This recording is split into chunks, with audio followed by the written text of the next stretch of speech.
ابي الحمار اللي كلفك انت تقدم البرنامج او المعد هذا من هو؟ يعني اول مره اشوف ناس تطاققون يلا خلينا نسجل. يلا انا اللي الشرها على اللي دق لي تلفون، لو ادري انت مقدم برنامج كذي ما جيت. مع اصلا انا ما عندك سالفه، ولد امس بتعلمني انا شو بقول وش بمثل. والله انا خايفه يعني اطلع من دوري واحوكك كيف اخليك تعرف وين الدنيا. لا تخليني اقل ادبي، اشيلك الحين واحذفك برا. ابي زوجي، ابي ابوي، ابي امي، ماني قادره، لا مستحيل. خلي الميكروفون يا صبيه اطلع فيه. جيبوا اسئله عدله، الواحد يقعد هذا يرد عليها عدل كذي. انت قاعد تعطي دافع حق الناس انه يقولون لنا صدق، هذا راح يصدقون الكلام. يا ربي والله العظيم رب الكعبه سؤال عجيب.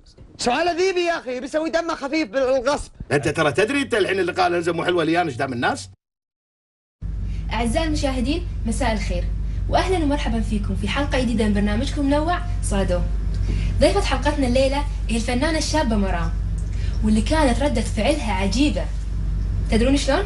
تابعوا معنا الحلقه وشوفوا ايش صار. أعزائي المشاهدين أهلا وسهلا فيكم في حلقة جديدة من برنامجكم المنوع كل يوم نجم. الحقيقة اليوم معانا مطربة استطاعت من خلال فترة بسيطة أنها تكون قاعدة جماهيرية كبيرة. رحبوا معاي بالمطربة مرام. يعطيك العافية مرام. الله يعافيك، يا هلا فيك. نعيد ثاني مرة. محمد المايك خلى صوبه. يلا. صوبه لأن عندنا. أوكي. رحبوا معاي بالمطربة مرام. يعطيك العافية. الله يعافيك، يا هلا فيك. مرام، البطاقة الشخصية. طبعا اسمي مو مرام، اسمي مريم، مواليد 2/2/79، برج الدلو. برج الدلو، حلو. مرام، شنو هوايتك غير الغناء؟ طبعا بداية قبل أدش المجال الفني كانت هوايتي اللي هي أسمع موسيقى، أغني يعني. الحين شوية تعددت هواياتي. طبعا الرياضة أهم هواية، لازم أي نوع من أنواع الرياضة، سواء سباحة أو كرة طائرة، كرة يد، أي شيء. حلو. أذن. متى بديتي بالغناء مرام؟ طبعا أنا كنت أغني من أيام المتوسطة، يعني في المسرحيات اللي نسويها، المسرحيات الشعرية، أو حلو. أشترك في نشاط الموسيقى. أول ظهور لي، ظهور فني خلينا نقول، في ألبوم كان في سنة 97. مرام، أغنية دائما ترددينها بينك وبين نفسك، نحب السادة المشاهدين تسمع منها شوية على الأقل. طبعا أول أغنية خلينا نقول عرفوني من خلالها الجمهور كانت أغنية ما أخونك، كلمات خالد البدال والحان أستاذ سليمان الملا. ما صادو. ايش قاعد يصير؟ راشين انتوا اليوم؟ شنو اللي قاعد يدبي هذا؟ صادو. لحظة، ستوب. خرعتني. صادو. مشعل. راشين يبا، راشين لا تخاف. راشين؟ ايش راشين؟ ما أخونك، حبي أكبر من ظنونك، حبي لك فوق الخيال، حبي لك ما لا مثال. تبون شاي؟ يا يبا قاعد نصور. صادو. تبين شاي؟ مرام، دائما نلاحظ ان اغانيك عبارة عن فقاعة، يعني تضرب في فترة معينة وبعدين تختفي، ليش؟ صادو. طبعا مثل من نوع من هالأغاني هذا احنا نسميه اللي هي أغنية هد في الشريط، تاخذ لها فترة مثل ما تقول، ويطلع بدالها جديد وينسونها الناس. فأنا طبعا دائما أدور على أن أكون متجددة في الأعمال اللي أسويها. حلو. انزين مرام، أيوة تحبين أكثر؟ يعني أنت تركزين أكثر لما بغيتي تختارين الأغاني مالتك على الكلام ولا على اللحن؟ والله ليش؟ يعني ليش إذا اللحن أنت تختارين اللحن دقيقين عليه؟ ليش إذا الكلمات أنت تختارينها دقيقين عليها؟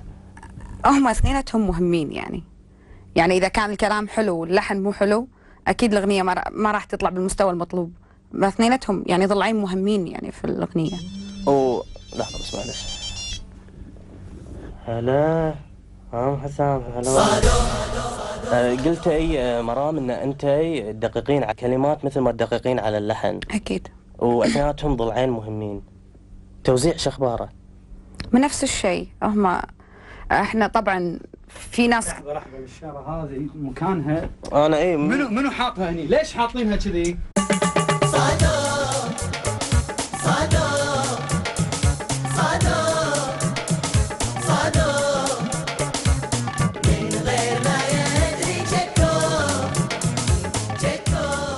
مرام 3 وردات حق منو تهدينهم؟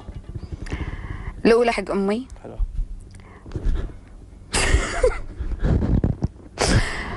والثانية حق جمهوري. والثالثة حقك. لا لحظة شي مبين انا قاعد شو اسمه مو انت قاعد تدقس كأنك صدق. اخذ كلوز عليها عشان تقول حقي. يلا نعيدها هذا مرة ثانية. ما بيعطي وردة حقك. ورقة؟ وردة. ما بيعطي وردة حقك شلون؟ خلاص يسلم راسك. يلا ناخذ الوردة الثالثة. اوكي مو مشكلة. يلا. نسيت حق منو؟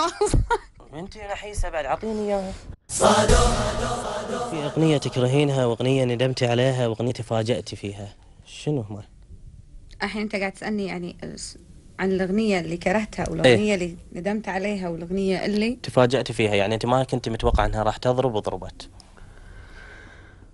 والله شوف أنا من بداية ظهوري على الساحة الفنية وأول ألبوم لي طبعا كان تحت إشراف أستاذ خالد.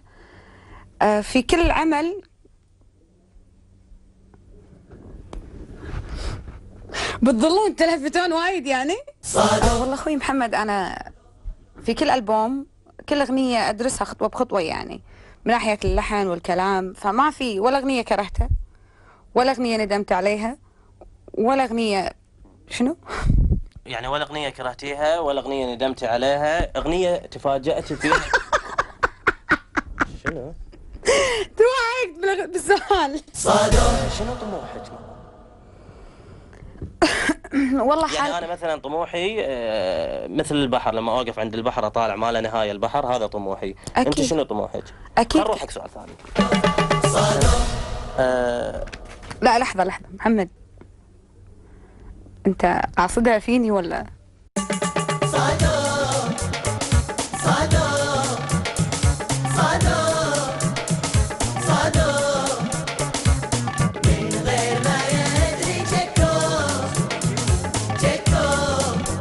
علاقة الميتافيزيقية بالشعور الذاتي، وهل لها علاقة بفسيولوجية الطبيعة؟ أول شيء لحظة شنو؟ ما أدري. قالوا لك مو فاهم السؤال. شكلها كذي. أعطيني. شنو ميتافيزية ما أدري. ما تعرفين شنو معنات ميتافيزيقية؟ لا. نرجع حق محور حديثنا. ما هو سبب مرام براء مستوى تدني الأغنية الكويتية بشكل خاص، وهل لها دخل في البورصة في ظل المرحلة الاجتماعية؟ يلا بورصة ومرحلة اجتماعية. يا ربي والله العظيم رب الكعبة سؤال عجيب. ستوب. أنا أقول لها بصيغة ثانية. شو تقولها بصيغة ثانية أصلا ما له صيغة. أنا أقول لك شنو قصدي بالبورصة، قلت لك أنا قصدي بالبورصة اللي هو زين المرحلة الاجتماعية شنو؟ منو ممثلك المفضل غيري؟ أول مرة أشوف واحد نفسك صراحة. إن شهرتك بس بالخليج، مثلا يعني لو تسافرين أوروبا ما يعرفونك هناك، ليش؟ ما تفكرين بالعالمية؟ طبعا خطوة العالمية تو الناس عليها يعني. أنا أقصد أن الخليج الحمد لله خلينا نقول الوطن العربي كله معروفة يعني، وإن شاء الله نوصل للعالمية. تؤمنين بالسحر؟ السحر مذكور بالقرآن. يعني تؤمنين فيه؟ لا ما يعني أوكي ما شفت أحد مسحور والله عشان أقول لك أنا زين آمن بهالشغلة. تحبين قراءة الكهف؟ صح؟ لا. شلون عيل؟ ما آمن بهالأشياء. لأن في مرة شايفينك بخيطان رايحة علشان يقرون لك الكهف وتقطين فال. أنا خيطان ما أدلها. ليش طقيت على راسك كذي؟ عند بزوق الرؤية مع كسوف القمر، أين تجد الفنانة مرام نفسها على الساحة الفنية؟ طبعا أنا ما أقدر أقيم نفسي بين هالمجموعة الكبيرة من الفنانين، أترك هالشغلة حق الجمهور هو اللي يحكم. أوكي. طبعا ما يختلف اثنين مرة من الجمهور هو الحكم في النهاية، صح؟ صح. انزين احنا هني عندنا فنيين ومصورين وناس قاعدة غني اغنية عشان تطلعين على الاقل باللستة بالنص. اوكي.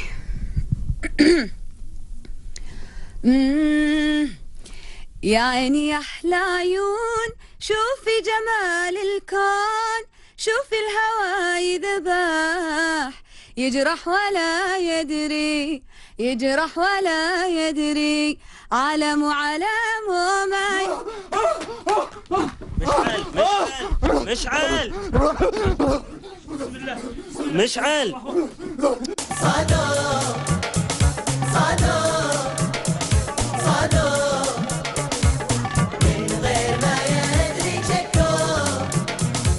مرام كنا في برنامج اسمه صادق، راح تشوفين نفسك ان شاء الله في رمضان، اوكي؟ كل اللي صار هذا كنا مصورينه.